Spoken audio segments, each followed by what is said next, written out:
Go ahead and take questions from the room first, I guess, since you took the time to be here. All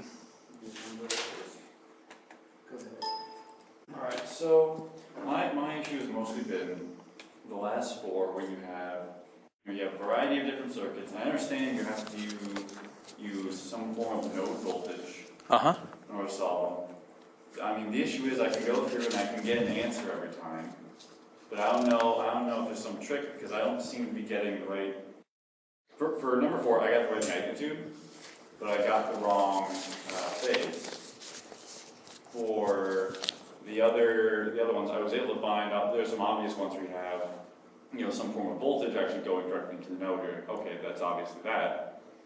But I don't know if it's just how I've been doing them. If I have a fundamental misunderstanding. I wonder if there's just anything that easily catches people up when they're trying to do the voltage with those. Usually it's the complex algebra that just kills you.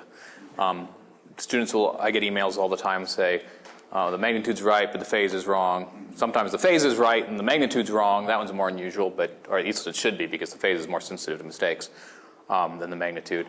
Usually what it comes down to when I look into it is that, yes, the magnitude of the phase was within the tolerance, but barely. And so it was done wrong, but still was counted as correct. What I would recommend is once you've, when you're solving this, so like for problem 4, we'll just go from there. So for problem 4, the equation the node voltage equation you should have is something like V1 minus VA, and this is once again all leaving, all over R1 plus V1 over J omega L1 plus V1 minus VB all over R2 plus 1 over J omega C1 equals 0. So sometimes this guy here can be flipped wrong depending on how you type it into your calculator.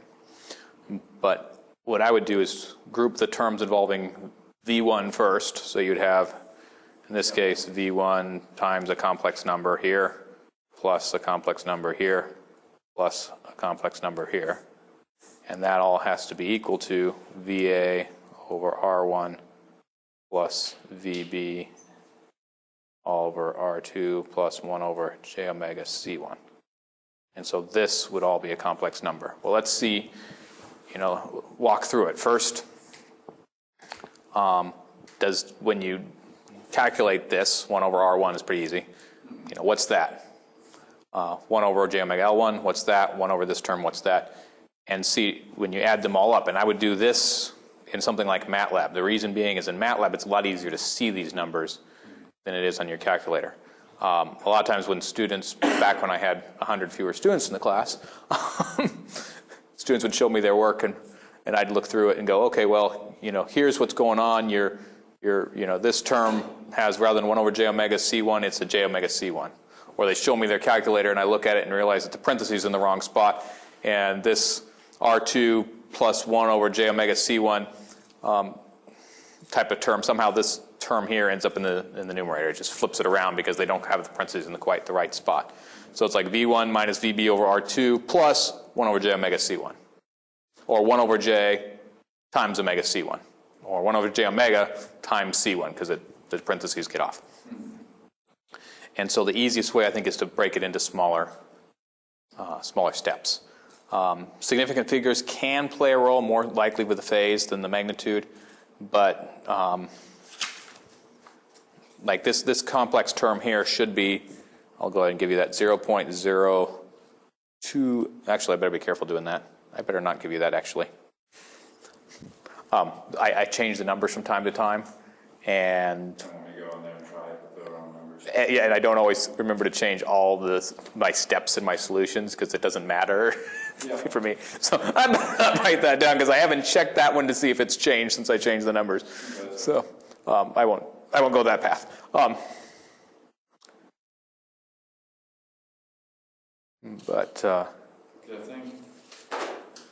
Yeah. So I can tell you what I had, but that Yeah, you can tell me. That's fine. I've been working on this for several. All right, so I end up having V1 equals 78J plus 600 over 6,749.4 plus 174J. That worked out to be.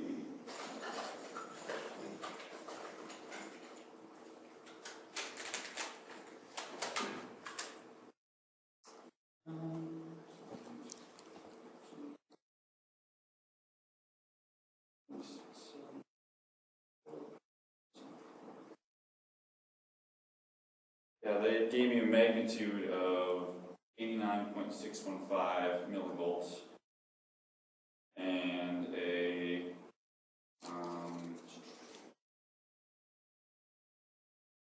and then a phase of negative 2.9 something.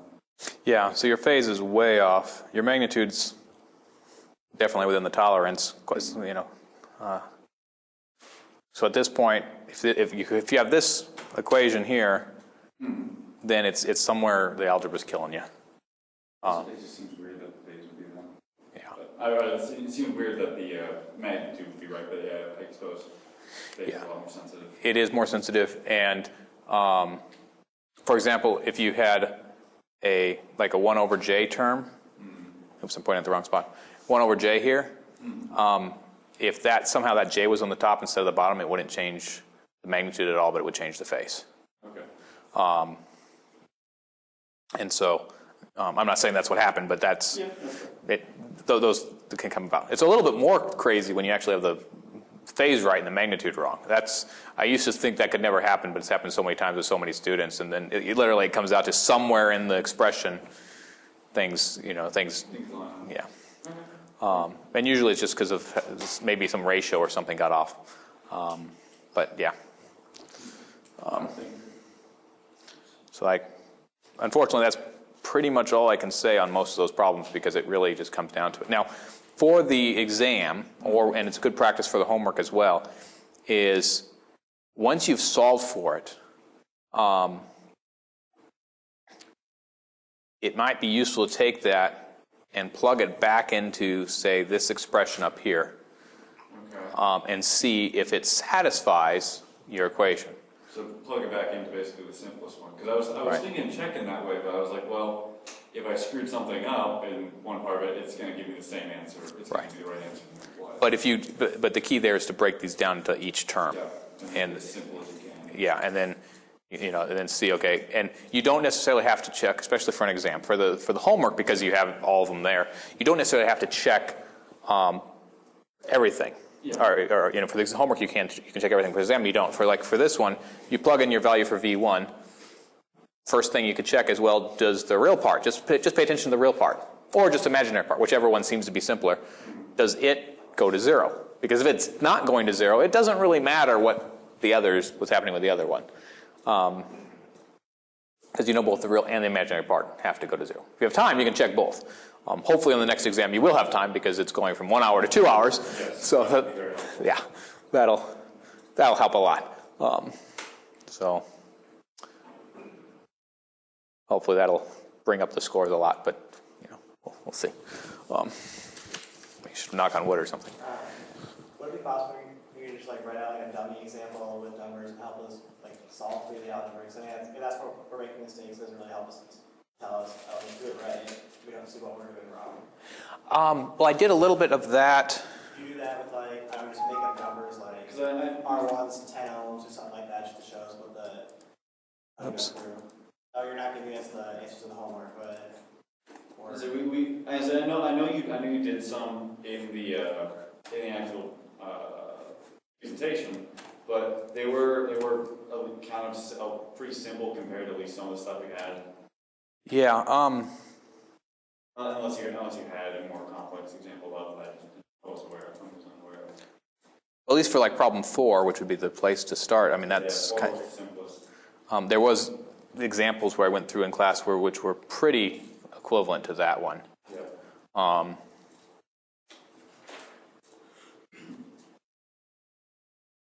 The others, well, even problem 5 is pretty much one equation, one unknown.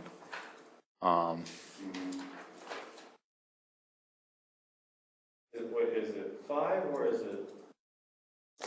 One of them is 2 equations and 2 unknowns. That's problem 6. Okay, yeah, that would be it. Yeah. And for that you just make a matrix, right? Yeah, I would suggest solving that in MATLAB or equivalent software. Yeah. Because I'm not going to give you 2 equations and 2 unknowns unless I could give you MATLAB on the test. And I wish I could, but I haven't figured out how to do that yet. So maybe future semesters I will. That's what I figured. I was like, I don't want to be able to have to try and go through. Yeah, it'd be very. The only way I would, and this would be very, very unusual. Well, actually, with the online exams, it wouldn't work either because I like everything to come down to one number, and that's harder to do with this. So 2 equations and 2 unknowns is not going to show up on an exam. Okay, perfect. The other thing that's would be really unusual to show up on an exam would be a problem. This is for next homework involving ideal transformer, or not, excuse me, non-ideal transformers. It's possible, but those, as you saw when I went through in class, those quickly become very, very messy. Lots of algebra, lots of steps. There's a couple of these there.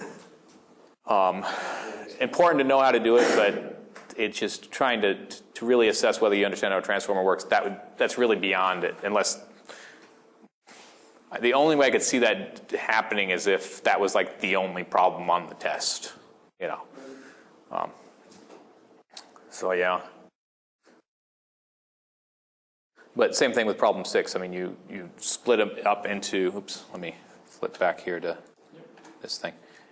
Right, it's something like this. Only there you'd have 2 complex numbers, one multiplying v1 and one multiplying v2, and adding those. And your original, your V1 or VA, I don't remember which it is for problem 6, it would just be a real number, right? Yep. Okay. V1 equals 9 volts. Yep, okay, that's what I thought. You just replace that with all the V1s you found. Yep. And you can't write a node voltage equation for that node because that you do not know the current flowing into Vn. There's no way of knowing that current. Yep. So I'm jumping now to problem 6.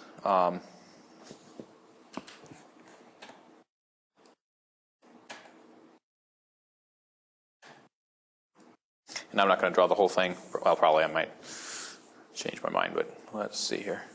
So you have, here was V1 connected to a resistor, connected to a bunch of stuff over here, and then you have your voltage source, Vn. And then that, goes over here, and this is your ground node. You can write an expression for this current. You can write an expression for this current, but you do not know this current. In fact, you won't know this current until you know what the voltage is over here, like I call it V2.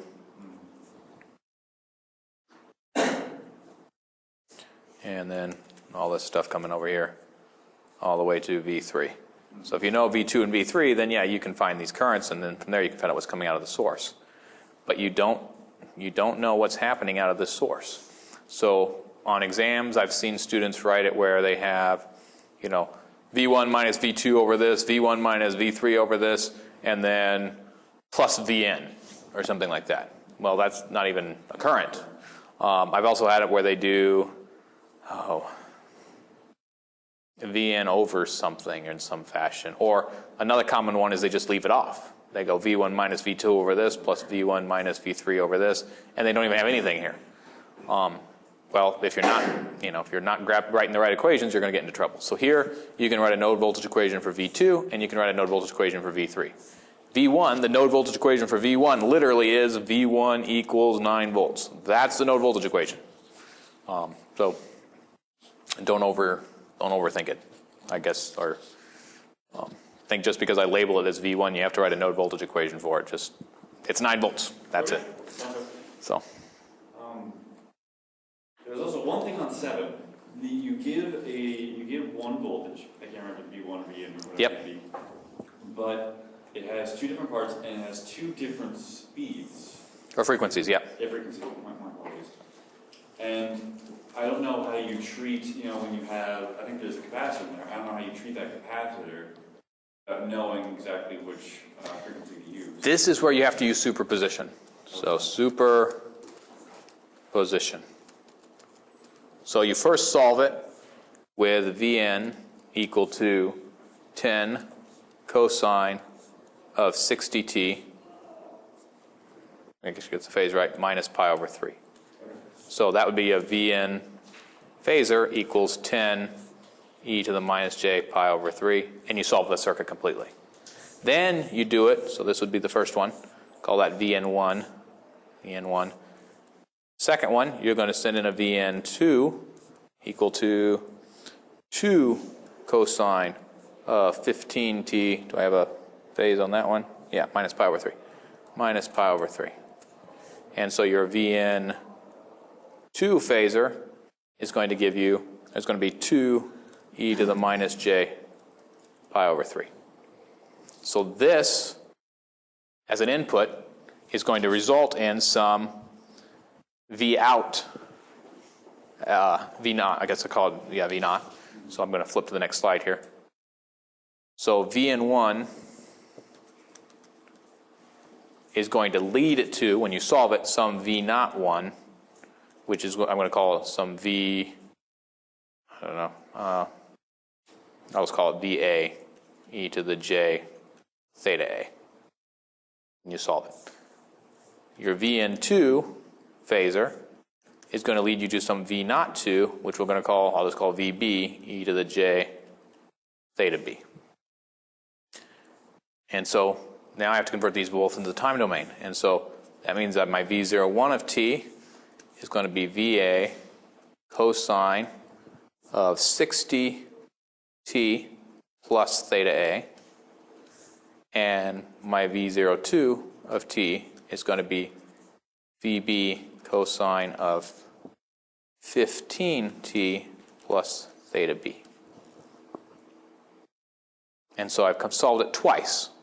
And my final output is going to be the sum of those. And I cannot add them up till I get them back into the time domain, because I can't add them when they have different frequencies in the phasor domain.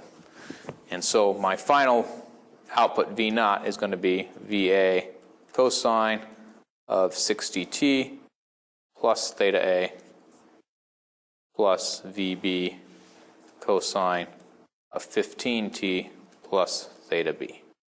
That is my answer. But because I don't want you to try to type in that many things into an online solution, I say, what is it at time equal to 0, I guess, here. So I just say, evaluate that expression at time equals 0, and that's what you type in. But this, on a paper-based test, that's what I would expect to see. And this would be a long problem for an exam, just because you have to solve it twice. And notice because it was a simpler circuit than the others. Yeah. Some of the others. Yeah. The dependent source in there kind of makes it a bit ugly, but yes. It's still a little bit cleaner than some of the others.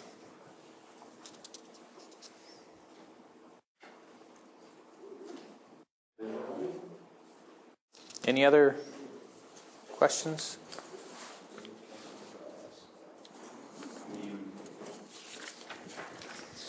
Besides the fact of what am I doing wrong, I don't know much I can ask. Yeah, and that's best thing I can say is just, go to something like MATLAB where it's easy to visualize what things look like, and then kind of do it step by step and try to chase down where something weird is happening with the algebra. And then once you've got that nailed down, then you can go back to your calculator and figure out, okay, what went wrong with my calculator? Now, you could also look at your calculator itself and find out, okay, did I have a parentheses in a wrong spot? That's easy to do. Or it flipped it in the wrong, It's doubtful that this would happen because you are getting a complex number, but sometimes I've had it where students somehow get their calculator, maybe they rebooted it, installed new batteries, I don't know. It gets out of the complex mode that it can solve. I've had that happen a few times. And then it says, this can't be solved. And I've had students on exams that have come to me and said, my calculator says it can't be solved. It's an exam, I can't tell them. But I'm thinking, and I look at it and I'm like, well, it can be.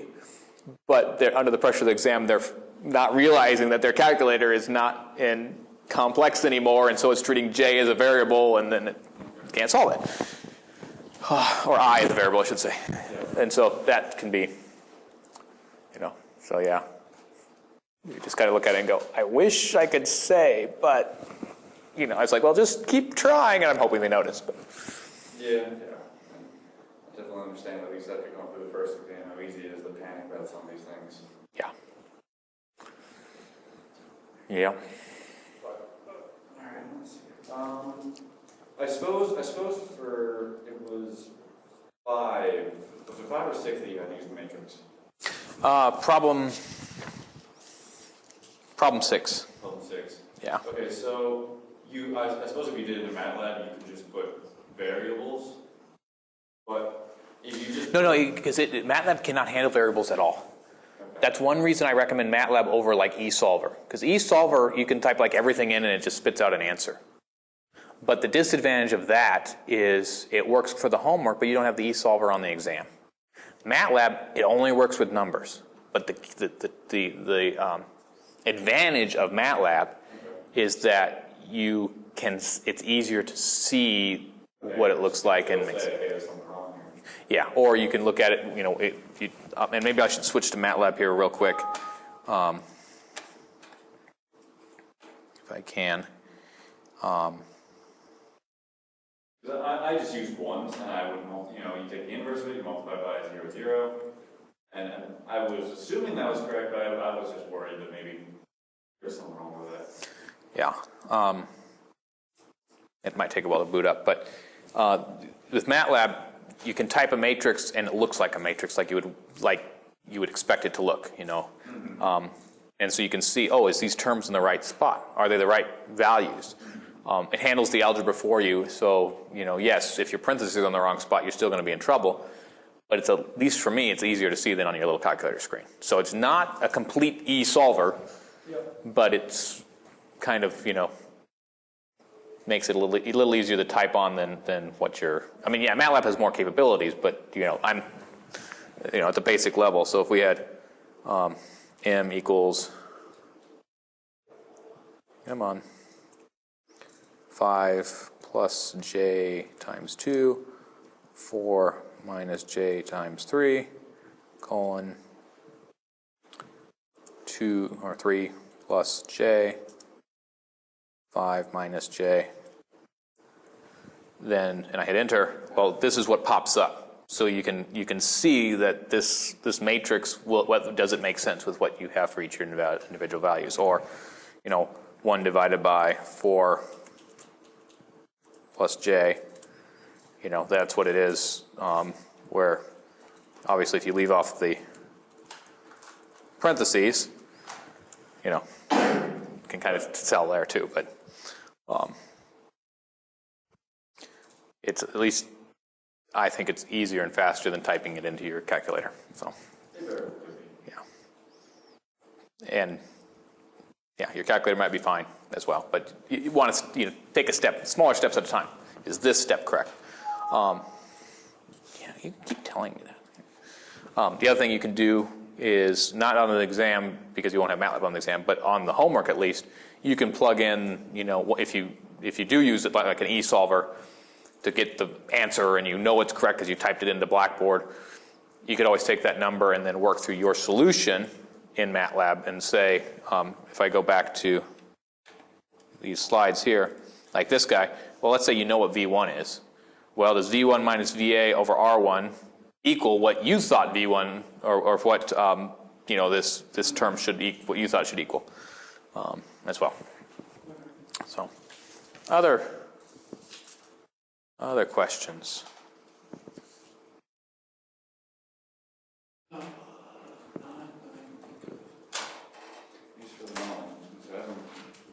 I've been working on this thing for probably 10 hours the last 3 days. It's difficult, I'll give it that. Yeah.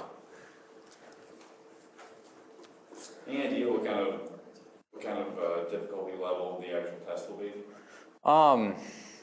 Like, I mean, it's going to be fairly comparable to the actual homework. But I know the first one was. At least I feel like the first one was a little bit more difficult than the homework. Yeah, usually I try to pick one of the harder problems from the homework or something equivalent to it as, or what I feel is equivalent to it, as a test question for the first attempt. Yep. And then I scale it back to a simpler version for some of the later attempts. Yeah. It's a hit and miss, though, because sometimes some students find something relatively straightforward and obvious, and others, it's more of a struggle. But that's usually what I try to do. So I don't try to make it harder than the homework on that first attempt, but it is on one of the harder problems of the first attempt. In general, the online exams tend to be a lot more similar to the homework, at least this semester, than what I've done in the past. I haven't gotten as creative in my testing. It's been much more where I look at what the homework is and try to be close to that because I need some limitations. But yeah, I guess I don't know if that really helps. It does to a degree.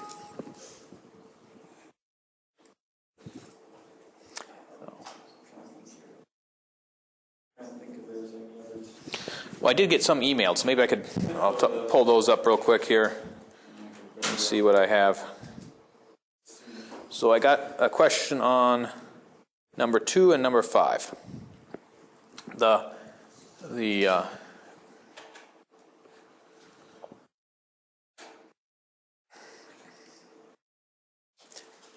think the most likely mistake on problem number 2 is not finding the correct phase location. And so a lot of students are looking at it and going, well, at 0, it's 5. Well, it's probably approximately 5, but it's probably not exactly 5. And if you were reading this off an oscilloscope, you don't want to work with just some arbitrary point on the waveform. You usually want to go with the peaks or the zero crossings. So I would recommend the peak values. And so this is intended as a working backwards, similar to what you did in problem 1D or 1E. So we know we have our peak value. In this case is 0.5 milliseconds. Doesn't really matter which one you pick. And your phase then is going to be when this cosine term, so cosine of omega t plus theta, well, we want to know when that is 1. That's going to be your peak value. So I should probably write peak here. So when does that occur? Well, that occurs when omega times t peak plus theta is going to be a multiple of 2 pi. And so take this, move it over here, pick your value of n that you'd like. Actually, in this particular problem, we want it so that the phase is between minus pi and pi, and we're good to go. The other thing you want to make sure is you have to get omega right. Well, what's omega? Omega is coming from the period. So your period, in this case, is going to be from 0.5 to 4.5. So every 4 milliseconds is your period. Or you could go, you could look at the downward zero crossing and the next downward zero crossing. And no matter where you look, you're always going to get 4 milliseconds as your period. And you know that omega is going to be equal to 2 pi over your period, so that's how you can get your omega value. And then the maximum value is 7 because that's the maximum value of the waveform. So 7 is the magnitude of Vs. Now, it turns out, and I think somebody emailed me this, not the most recent student there, they were saying that P and Q were right, but they couldn't get their phase right. Well, P and Q are not dependent strictly on the phase of the voltage. P and Q are dependent on the difference between the phase of the voltage and the current. And so your phase for part A can be completely wrong, and you'll still be okay as long as you do part B right. So you can get part A wrong and get part B and part C. Well, I shouldn't say part B right, but you can do if you're consistent with part B, you can get part C right. And so, because remember, P, as an example, is going to be equal to Vm times Im over 2 cosine of theta V minus theta I. So if your theta V is wrong, but your difference between theta V and theta I is correct, which actually comes out to be the phase of your impedance, you're fine. And so getting part C right doesn't help too much for getting figuring out if part A is right. I actually originally had this as a test question, and I did that on purpose so that if you got part A wrong, you could still get points for part C. But we skipped over part B. Part B, this is one that you actually don't need to solve a node voltage equation. Basically, you need to find the current flowing into the load. Well, the current flowing into the load is going to be given by Vs all over the impedance of the load, which is going to be 100 plus, oops, I should do this and not try to skip a step here, over, I'll just call it Z load. And Z load is the parallel combination of the 100 ohm and the capacitance. So that would be 1 over 100 plus 1 over j omega c, which is just going to be j omega c. So this is for the impedance of the load in problem 2. And so you plug this into there, and that'll give you the current. So as long as this impedance is correct, your P and Q are going to be correct, because this is where the phase information from the currents is coming in. It's because you have the phase of voltage basically minus the phase of this impedance. Well, if that gives you the phase of the current. So that's how you do problem 2.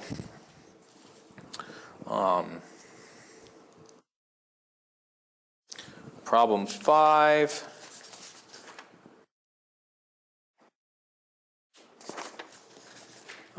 Once again, for problem 5, you have one node voltage equation on problem 5. VB is known and VC is known. And so you just have to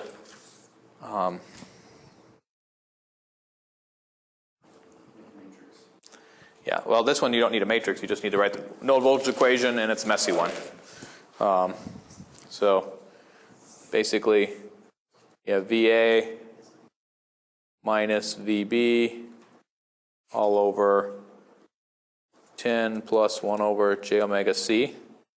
And then we have plus VA minus VC all over 5 plus that j omega L with the 2 Henry inductor plus 5 plus 1 over j omega c for the 0.1 farad capacitor. And then we have to add I1, which is 2 e to the j pi over 4. And that'll have to equal 0. So I guess you got to remember to convert V2, which is the VC value, VC equals V2. You need to convert that from a sine to a cosine before you solve it. But that's how that one's, and the rest is algebra on that one. Because that was easier for me to understand.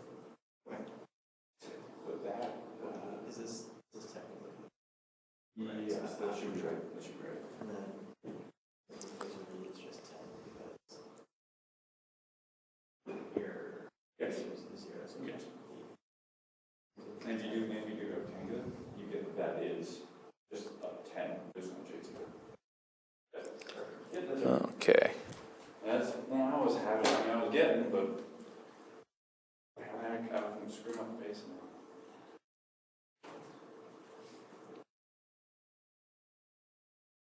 That's about all I got. Actually, I do have one request for you. If I could get a few more attempts on question 4. Okay.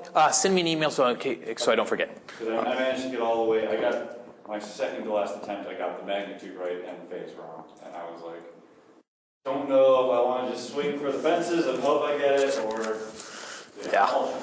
think of that. Sure. Let's see, problem 6. There's another one that I got the question on. That's one where you need to set up a node voltage equation for V2 and V3.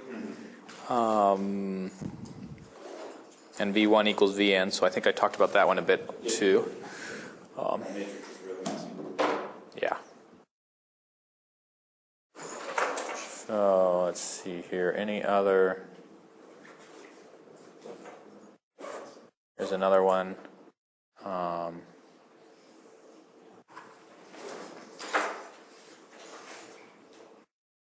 Thank you very much for your attention. Sure.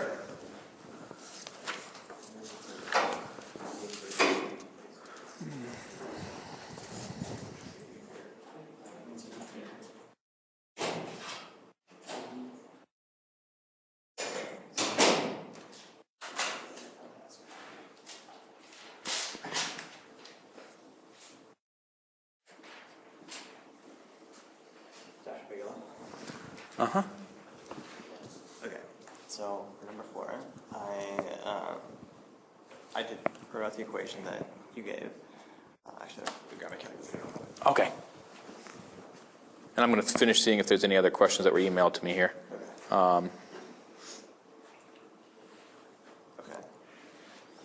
Yeah, I think I addressed that one already. I have to dig through these emails. No worries.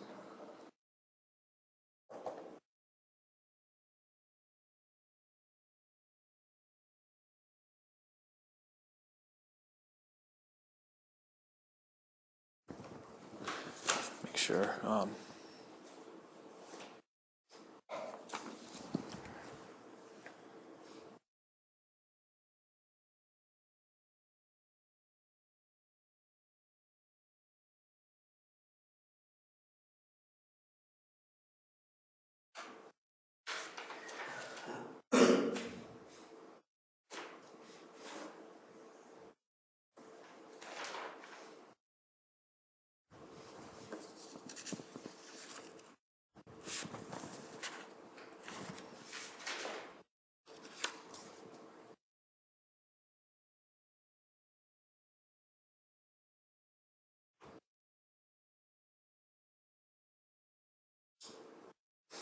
Okay. The only other question I've gotten so far emailed to me that I don't think we've talked about yet is problem 3.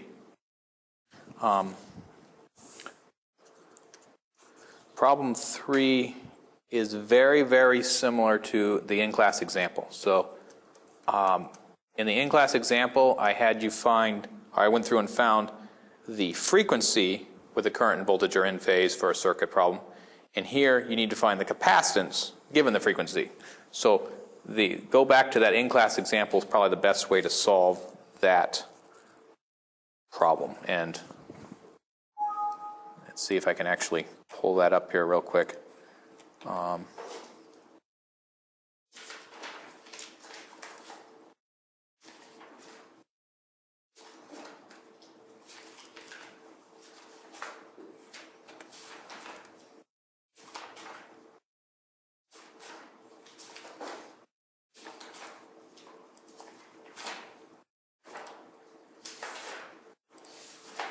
Yep, so right here, find the frequency where IS and VT are in phase. Now obviously the circuit's a little different in this example than what it is on the homework, but the same steps are used. You focus on when does the imaginary part go to 0, and you find the capacitance when that happens.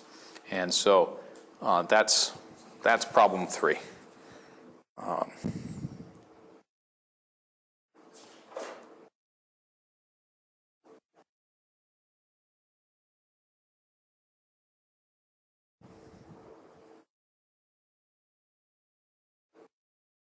All right, so I think that's all the ones that were emailed me. Sorry for the delay. So what's your question here?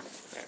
So I found V phasor A from VA. So I wrote your equation. So at V1 you get Okay. V phasor 1 minus V phasor A over R1 plus, would it be V phasor 1 or just V1? Well, V1 is V phasor 1. Okay. It's always the phasor, yep. Okay.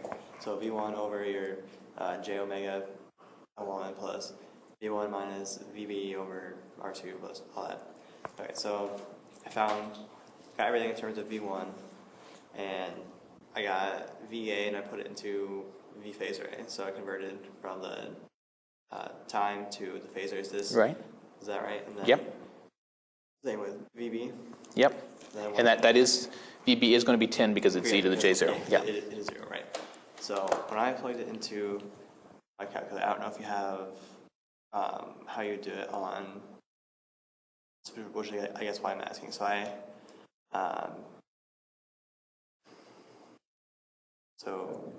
I think everything is formatted properly. So V minus 20 to the negative pi over 2j over 45 plus V over j times 0.2 because omega is 1. And then you have V minus 10 over... Wait. Okay, yeah, for some reason I was looking at a different spot in your solution. Okay, go ahead. Okay. And then V minus 10 over 150. Okay, that's 333 millifarads. Okay, so that'd be 0.32. Yeah. Okay. But the issue is I'm getting the domain error. I don't know what... I'm not sure what that means for your calculator. Could it be that you're not in complex form, or? I thought I'll have to dive into that one, but real or complex and Oh, you want angle to be in radians, not degrees. okay, so color default. Let's try that. Okay.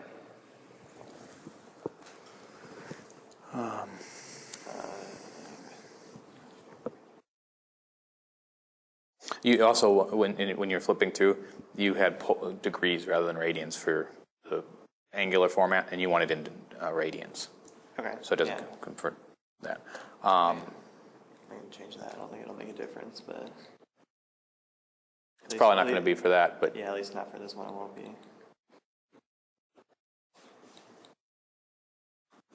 Try it again, but oh, that gave you I something. stand corrected. There we go.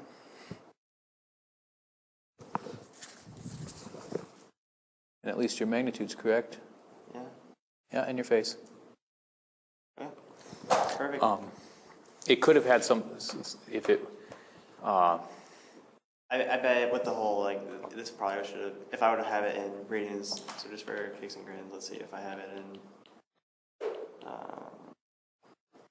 degrees, if I convert that right, see if it does anything. So this would be, I think the only one that matters is this pi over 2 then, yep, 'cause that'd be 90. negative 90. Still gives I'll it to save you, Just yeah. read it in 9 radians then. Yep. Okay, great. All right. That should be it. Thank you. Sure. All right. Any other questions? I'm going to go ahead and stop the recording if otherwise.